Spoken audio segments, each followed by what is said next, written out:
Halo teman-teman, setiap hari bersama kami, belajar sedikit lebih banyak pengetahuan. Di antara negara-negara yang kalah dalam pertempuran dalam Perang Dunia Kedua, tidak hanya Jepang dan Jerman yang dihukum, Finlandia juga mengalami reparasi yang sangat besar. Mereka adalah negara yang tidak beruntung, tanpa pilihan yang lebih baik untuk melindungi negara, sehingga mereka berada dalam situasi yang tragis. Pada tahun 1939, Fakta Soviet-Jerman ditandatangani, di mana kedua negara sepakat untuk tidak saling menyerang selama 10 tahun. Mereka juga diam-diam membagi wilayah pengaruh mereka di Eropa Timur. Setelah berbagi Polandia dengan Jerman, Uni Soviet segera meminta 3 negara Baltik untuk mengizinkan, atau lebih tepatnya, memaksa, mereka untuk mendirikan pangkalan militer. Stalin kemudian memberitahu Finlandia, untuk menghindari potensi serangan Jerman, kami membutuhkan tanah Anda untuk mendirikan pagar pertahanan. Dia membuat 3 permintaan. 1. Mengatur perbatasan sepanjang selokan Karelia kembali 16 mil, atau 25,7 km. Biarkan Uni Soviet mengerahkan pasukan untuk mempertahankan kota Leningrad. Kedua, menyerahkan beberapa pulau di Teluk Finlandia. 3. Sewa pelabuhan Hanko untuk membangun pangkalan angkatan laut. Bagi Stalin, selain meningkatkan lingkup pengaruhnya di kawasan, ia juga khawatir Finlandia akan menjadi negeri di mana musuh mereka bisa Jerman, atau siapapun akan mendirikan pangkalan militer untuk menyerang publik Soviet.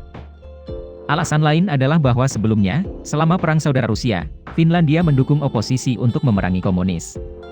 Karena itu, Stalin dia harus datang sebelum lawan.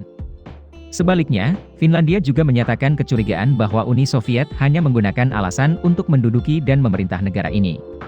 Karena di masa lalu, mereka adalah bagian dari Kekaisaran Rusia dari tahun 1809 hingga 1917.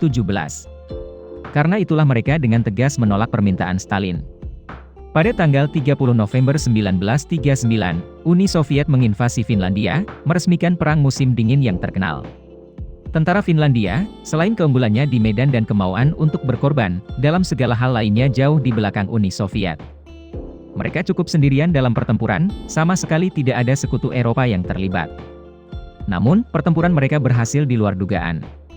Uni Soviet membutuhkan waktu hingga 3 bulan untuk menenangkan, dan menderita lebih dari 300.000 korban, ratusan pesawat dan tank hancur. Pada 13 Maret 1940, semua sumber daya Finlandia habis. Senjata dan amunisi juga hilang, jadi mereka meminta gencatan senjata.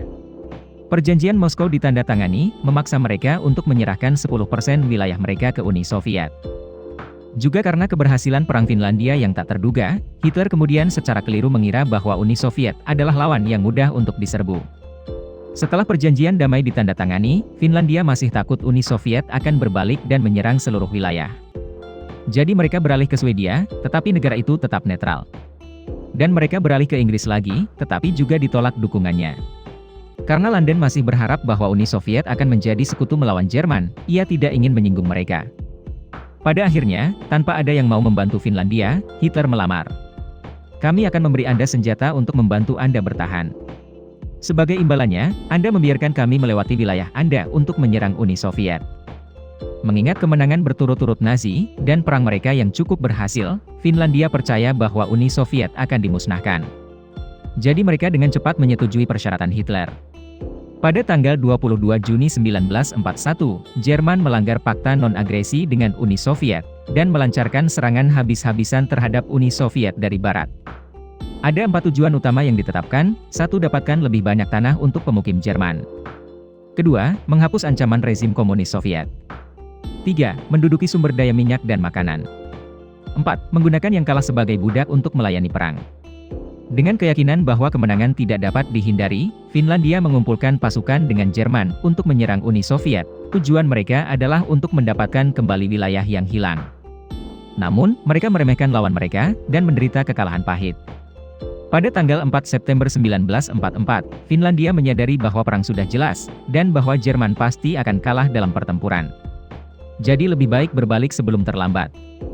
Mereka meminta untuk menyerah kepada Uni Soviet, dan setuju untuk mengusir pasukan Jerman keluar dari wilayah tersebut. Hitler sangat marah, menganggapnya sebagai tindakan mengkhianati.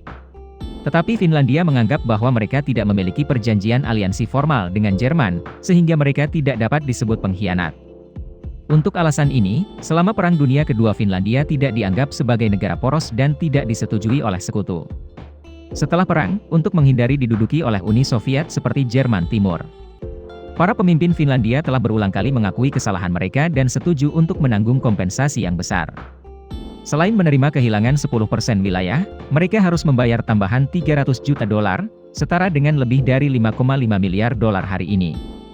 Uang ini akan diubah menjadi barang, terutama mesin, untuk dibayarkan kembali ke Uni Soviet dalam 6 tahun. Dengan populasi lebih dari 5 juta orang, mayoritas penduduk terlibat dalam pertanian dan hancur setelah perang. Kompensasi ini terlalu besar, mungkin menyebabkan mereka bangkrut. Namun, dalam kesulitan, selalu ada peluang. Finlandia telah mengemis di mana-mana untuk pinjaman. Mereka menggunakan uang pinjaman untuk membangun pabrik, dan memobilisasi semua orang untuk berpartisipasi dalam produksi. Sulit membayangkan bahwa pada tahun 1952, mereka telah melunasi utang mereka kepada Uni Soviet, suatu prestasi yang langka. Di mana, ada 619 kapal, 25.500 motor listrik, 2.000 gerbong kereta api, dan banyak jenis mesin lainnya dikirim. Finlandia telah mengalami transisi dramatis dari negara agraris ke negara industri. Pada tahun 1988, mereka telah menjadi salah satu dari 10 negara terkaya di dunia. Video berakhir di sini. Terima kasih semua untuk menonton dan menyukainya. Jika menurut Anda videonya bermanfaat, beri kami suka dan berlangganan saluran untuk mendukung kami.